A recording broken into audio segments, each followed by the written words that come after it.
Hello and welcome, ladies and gentlemen, to my podcast, Be Fab, Todd. This is a podcast for ladies who are looking to become their best, fabulous self.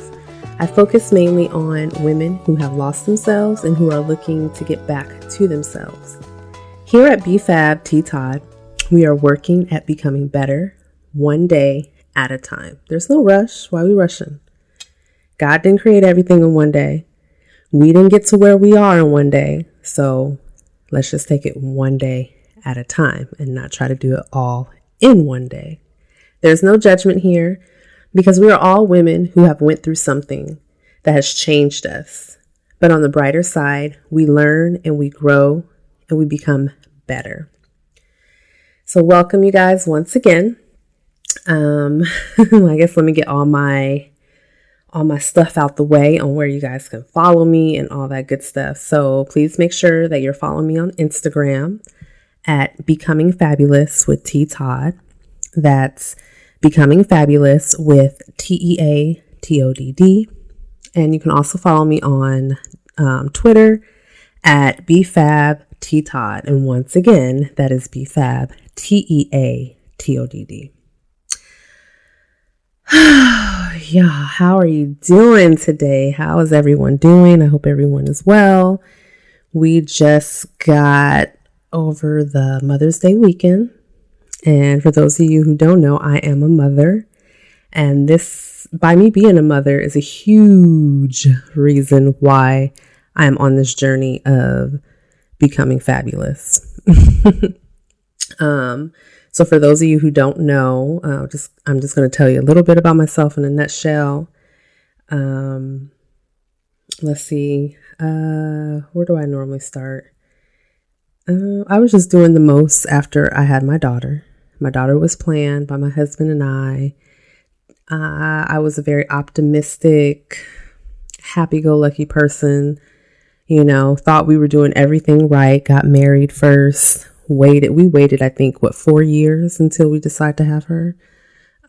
After marriage, that is. I think we were together for 7? No, I think we got married after 9 years.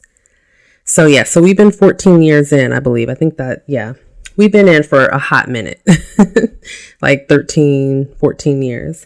But anyway, so we decided to have our daughter, which we did. And in a nutshell, motherhood was a lot harder than I thought it would be. And that was just because I had a lot of old baggage that I didn't realize I had until I became a mom. And that just threw me off my game. So I went through a bout of depression and anxiety. I feel like I can never say that correctly. And anxiety altogether. But I'm here now. I'm here and I pushed through and I decided, you know what? This is not the life I wanted. This is not how I wanted to live my life, I should say. This is not who I thought I would be as a woman, a wife, a mother, a business owner, all that stuff. So I'm not saying it's easy, ladies, if you are going through it right now, but there's light at the end of the tunnel. And you can get through it. You have to put in the work. And what it really comes down to is your own mental capacity, your own mental strength to get out of those places that are holding you back into being your best fabulous self. So that was pretty much in a nutshell. And you know what? I'm actually going to kind of shift gears. I was going to talk about friendships, but I think I'm going to wait until the next podcast about that. Since Mother's Day had just passed, I think I'm just going to talk about being a mom and the realities and the things that people don't really tell us. And why is that? Why is that? You know, why don't people, especially mainly women, of course, our mothers, our grandmothers, older women in our family, just older women at work, wherever the case may be, why don't they really tell us the real realities about motherhood? Is it because we're ashamed? Is it because we're scared? on how others are going to view us and judge us because we don't seem to have it all together. I don't know, that I feel like there's just like a lot of stigmas attached to not speaking the truth when it comes to motherhood. So with that being said, where should I start? Because like I said, it literally just popped in my mind. Like, you know what, let's talk about this. And I kind of like having my podcast just be a little bit more, I like it to be structured to a point where, yes, I do have topics I want to get to and discuss with you guys. And, you know, I'll try to have points already like available so I can hit those. Oh my gosh, sorry. My mic just fell. Hold on. There we go. But at the same time, I also just kind of like just reforming it, you know, just coming from the heart. So mothering, we all know to be a mom. If you're listening to this, I feel like the majority of my listeners are women who are mothers. If you're not, keep on listening.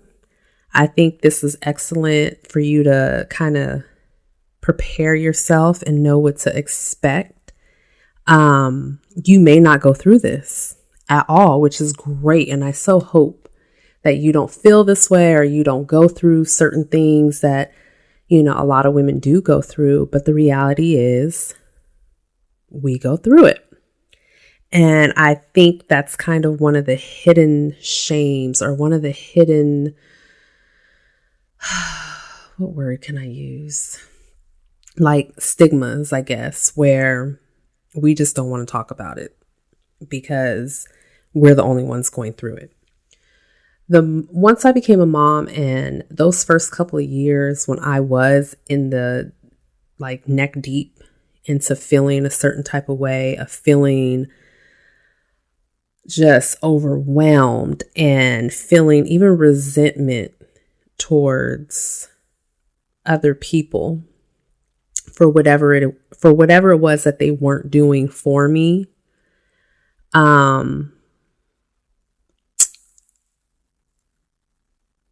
gosh, I don't know. I just realized that, well, I don't say I realized, I just felt like I was the only one going through this. When you feel like you're the only person going through a certain thing, and your mind starts to play tricks on you. And things that weren't there or things that people don't do to you intentionally feels like they were doing it to you intentionally. I'm trying to think of an example, but once I started venturing out and talking to other mothers, whether their child was the same age, whether their child was slightly younger, or even if they were just an older parent, you know, where their kids were much older than my child at that time, I realized a common thread amongst a lot of the moms that I have talked to. We all go through ish and it's difficult, and we all feel like we're the only ones. Now, I do understand, you know, women aren't going to freely come out and just talk to any and everybody about how they're dealing with motherhood, but it needs to be vocal. It needs to be vocalized. It needs to be talked about more openly. So young moms, new moms, even women who are thinking to become mothers one day, like they kind of have a general idea of some of the things that you go through, that your feelings and your emotions, they're valid and they're understandable, and that's normal. And even though it's normal, how do we get through it? So one of the things for me personally was when I became a mother, I decided to quit my job and become a stay-at-home mom. Now, you know, I know every mom who decides to become a stay-at-home mom have their own reasons why. For me personally, one, this is my first child. I wanted to be with her. I didn't trust anybody else, mainly like outside of family, to watch her for basically 10 hours a day, because where I worked with the commute plus the overtime of working, like I would be gone at least 9 to 11 hours a day. I just didn't want to pick my child up at 7, 8 o'clock at night. Actually, yeah, it would have been 8 o'clock at night and not really have any bonding time with her, just to wake up and have to drop her off at daycare at like 5:30, 6 o'clock in the morning. Or not 5:30, I'm sorry, 6:30 in the morning. I didn't want to deal with that. Another thing is I grew up with a stay-at-home mom. And as a teenager, I'm not going to lie, I didn't like it. I don't think any of us like having our moms home all the time when we're teenagers. Like I wanted to have friends over. I wanted, you want to do your little dirt when you're a teenager. So, but yeah, my mom was a stay-at-home mom. So I did like that aspect of her being there. I think that really did help me be more grounded by her being consistent with being home all the time. So that was another reason. And then my other reasoning was I didn't want to pay the cost of childcare on top of that. For us, where we live, we're in California. My family's in California, and the cost of childcare, which I feel like it might be everywhere in the United States, but in California, it's ridiculous. And, looking at it on the childcare provider, like on their side, I understand. Because even the amount that they get paid when you kind of break it down per child and number of hours, it is still fairly a low wage to be making per child. However, as someone who's working, that cost is just ridiculously high. So that was some of my reasonings. The loneliness got real. I think the first couple of months wasn't that bad. The first couple of months, I didn't know I was going to turn into a stay-at-home mom, honestly. I thought I was going to go back to work. Luckily, I had my cousin, who I trust dearly, who actually got her license to become a child care provider after my child was born, probably like a couple years later, though. She was going to watch her.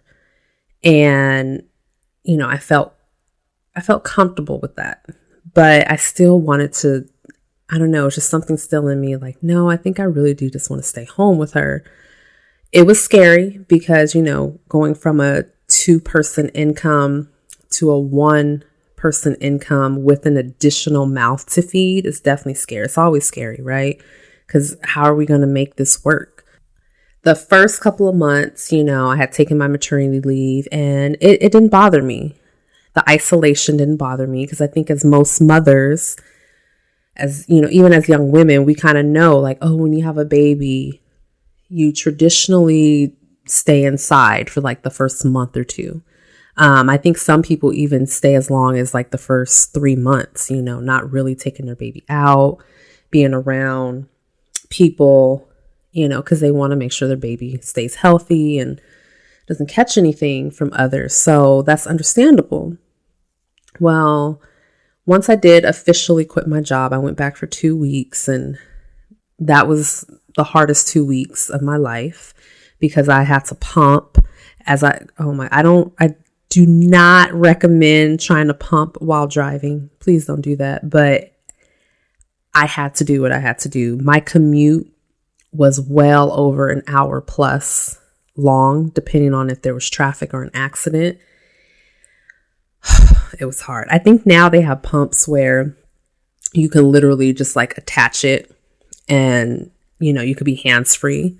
But my pump, I had to like drive with one hand, even though most of us do that anyway. We drive with one hand while we're drinking, or not drinking, but drinking, like drinking our coffee or something, or eating, our bagel or whatever to work. But, so I highly don't recommend that, but it was hard. It was really hard. And then having to try to stick to a schedule to pump while at work. And I felt, I don't know, maybe people at work didn't care, but I just kind of felt like, I don't know, they were judging me or whatever. Like, oh my gosh, like she's going to quit and she's taking up our time and going into the room to pump. And for me, it was hard to pump. Like, I couldn't just pump in 5 minutes. Like, it would take me a good 30 minutes sometimes to get what I needed. So yeah, and I do it a couple times a day, like 3 times a day or so. So anyways, the isolation came, I think, after me being off work for probably about 3 months, a good 2 to 3 months. You know, when you first have your baby, everything's new. You're running off of adrenaline. You're just in awe of like this newness in your life, right? You're trying to create some type of normalcy for your new life, this new chapter that you have for you and your family. You know, the baby is just so precious, and you're running around to doctor's appointments. You're having people come and visit you. Maybe you're one of the very, very lucky ones where you have like your mom to come stay with you while, you know, the baby is still young, or you just have a lot of family or friends who are there, like taking care of you, you know what I mean? And the baby. But there's a lot of people out there who don't have that, especially if you don't have that many friends, or you don't have family that lives near you, or you just really don't have family like that at all. The isolation can become real, and it can become hard. So I think that was one of the hardest things for me was the isolation. I didn't realize it at the time. I did do a mother's group. I think it was for like once a week or once every other week. But once the baby gets to be like, I don't know, I think like 3 or 4 months, you kind of stop doing that. Not unless you do it on your own. And, you know, adult life is a lot like high school life. You know, people kind of pick and choose who they want to hang out with based on social status or finances or who looks a certain way. And I must admit, I was the only African American in my mother's group. I did try to keep in contact with a couple of the ladies, and not to say that there was any bias against me because, you know, I was African American, but sometimes I think as a person of color, you could just, I don't know if we overthink it or if you just kind of feel it, but there was a couple of moms that it was just kind of like, you know, it didn't vibe well. So the mom's group thing really didn't work. My sister-in-law tried to invite me to her mother's group, and that really, really didn't work. So you're sitting here and you're isolated. And of course, as you're isolated and you're by yourself, especially if you have, you know, your husband who's working all the time, because now he's in this mode of, I need to provide. I need to make sure my family is well. Like, I can't screw up at my job. I can't be late. I can't make any mistakes because everything is weighing on him financially. And like, for me personally, I just didn't want to like burden and that's the way how I honestly felt. I felt like I didn't want to burden my husband. And I know there's people out there like, oh my gosh, girl, like that's your husband. What are you talking about? Like, he's so silly. And trust me, I get it. I understand now as a grown woman now, even though I was grown then too, but I understand more so now. And isn't that funny too? I don't know about you ladies, but I personally didn't really truly feel like a grown up until after I had my daughter. Once she was here, I was like, there's no turning back. There's no going back to mom and dad's. There's no more childish behavior and spending, you know, not being wise about our money. Just so many things that just, at least for me, that just came with having my daughter. I felt this is it. I am a full-fledged adult. I'm not what do they call them? Like a man child. I don't know what the version of a man child would be for women. A woman child. I never heard of a woman child, but yeah. So that's what it really came down to. Motherhood is hard. It's hard, especially when you feel alone and isolated. So for, I don't know, I think like those next couple of years, my daughter, she's a toddler. All my friends, they were working. My husband was working. I tried to do, try to find some type of groups, but it wouldn't work. There wasn't a right fit. The best that we could possibly do was just do reading time at the library. And that time, it was nice. But once again, trying to find an actual friend, an actual mommy friend who most likely is going through what I'm going through. I could not find that group of women or even that one woman. So I would see moms, and this was another thing too. So this is like another unspoken thing about motherhood. The moms who seem frazzled versus the moms who seem to have it all together. I would always see mothers whose kids, even if they did kind of act up, their kids are going to act up. They handled it so well. And here I am. I felt like I was just a hot mess. Like I couldn't control my child, which, you look back upon it and it's like, well, she's a child. You can't really, yes, you can control them to a point, but as a toddler, like they're going to keep touching stuff. They're going to keep testing their limits. See, I didn't realize that. I kind of felt like, no, if you tell a child no, you might have to tell them no again, and maybe even a third time. But if I have to keep telling this child over and over and over and over and over again about the same thing, like what is wrong? What is wrong with the child? What is wrong with me as a mother? Like I'm doing something wrong. And I would beat myself up over like certain things like that all the time. So for instance, I know of a couple of mothers whose children just always appeared to be so well behaved out in public, out with other people around them, right? The mom would say, oh, do this. And the child would be like, okay, mommy, yes, mommy, or, just do it with ease. Or their demeanor just was a lot more calmer than my child. Because my child, she's something. But when I think about her personality, I wouldn't change it for the world because I love who she is and who she's becoming. She's the little girl that I didn't get to be as a little girl. And I love seeing her view of the world through her eyes at this moment. You know what I mean? So other people's children just seem so calm and pleasant. And I'm like, I would tell my child, oh, this is a good example. We would go to a friend's house who had children of the same age, similar ages. And it would be time to go. Like say we went to a party and, there's like several different families there. And the party's over and everyone's starting to leave. My child would be the one who threw a temper tantrum.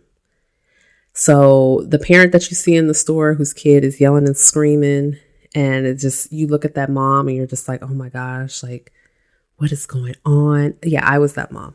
That was me. And it was frustrating and embarrassing and sad. I was sad all at the same time. Because one, I was sad because I'm like, I can't get this under control. I don't know what I'm doing. I feel out of control. I feel like I couldn't do it. I felt frustrated. And I felt embarrassed because it's like, no one else's child is doing this but my child. But not once, but twice.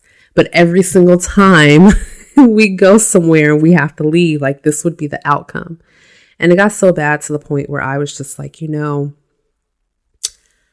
I would honestly skip events. I wouldn't go to certain things sometimes. I wouldn't go to a couple of people's homes just because I knew what the outcome would be. And I had already mentally decided that day, I'm burnt out. I do not have the energy, the strength, the capacity to deal with what the outcome would be at the end.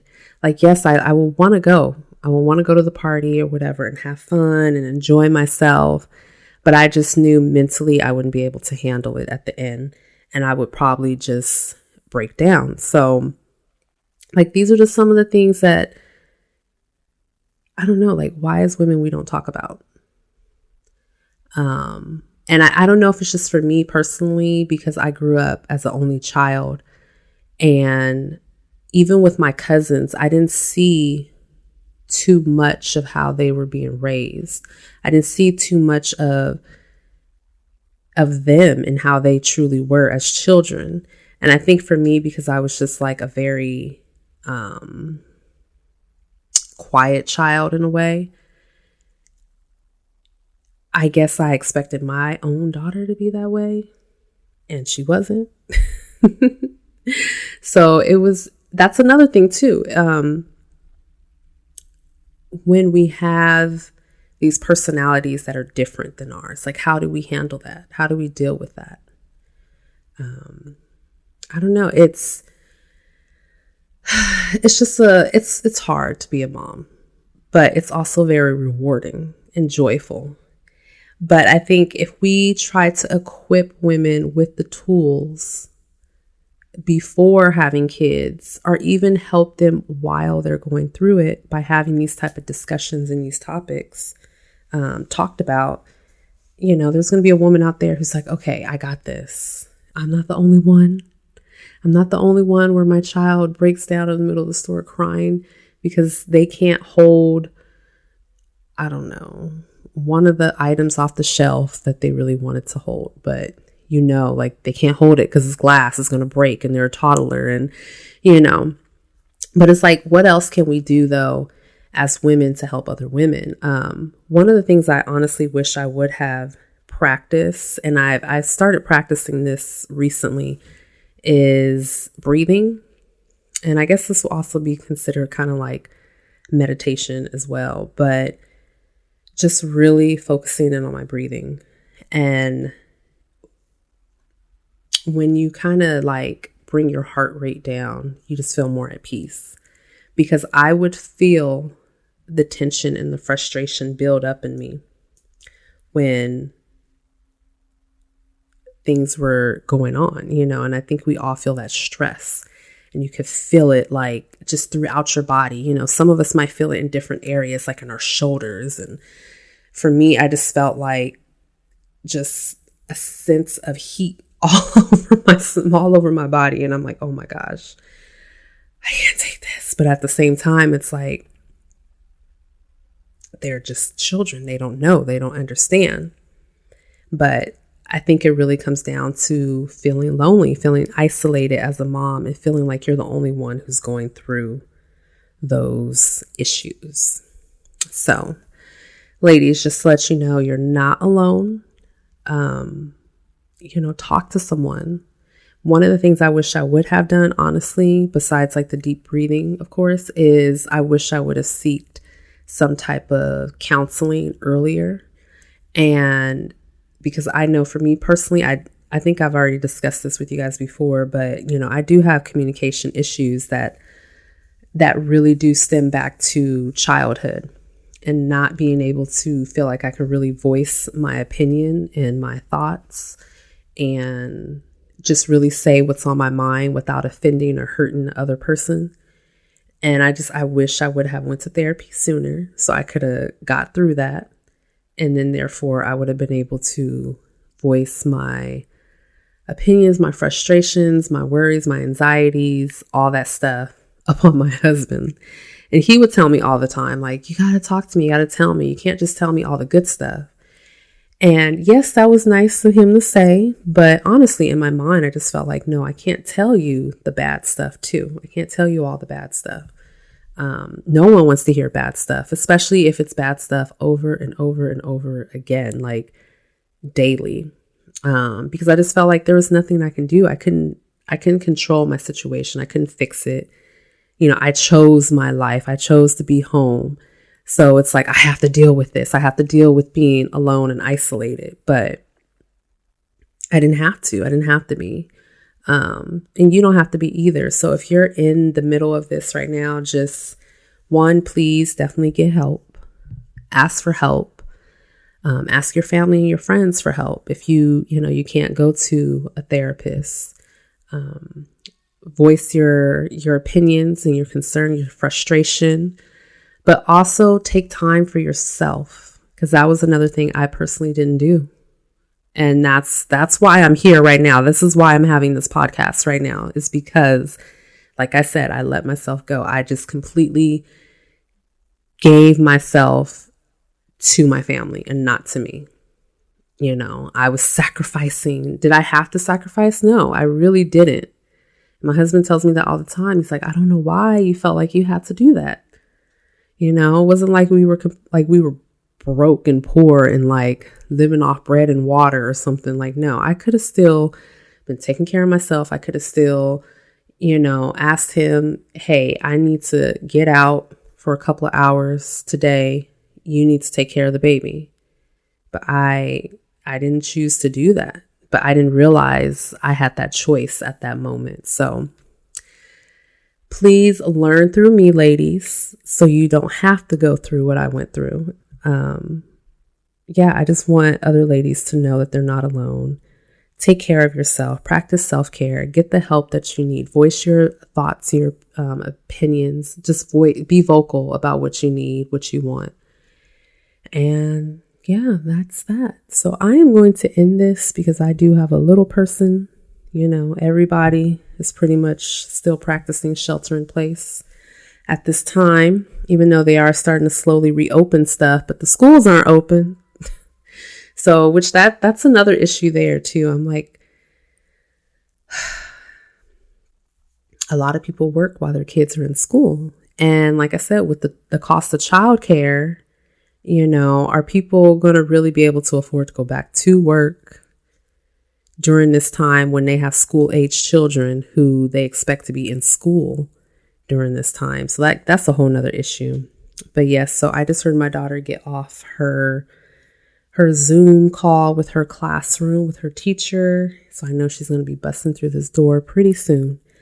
And on that note, you guys, I am going to end this and I will catch you on the next episode. I will be talking about friendships, the importance of friendships, the power of having friendships, which actually, I'm so sorry, which actually leads to, it kind of correlates to what I was talking about earlier, feeling isolated.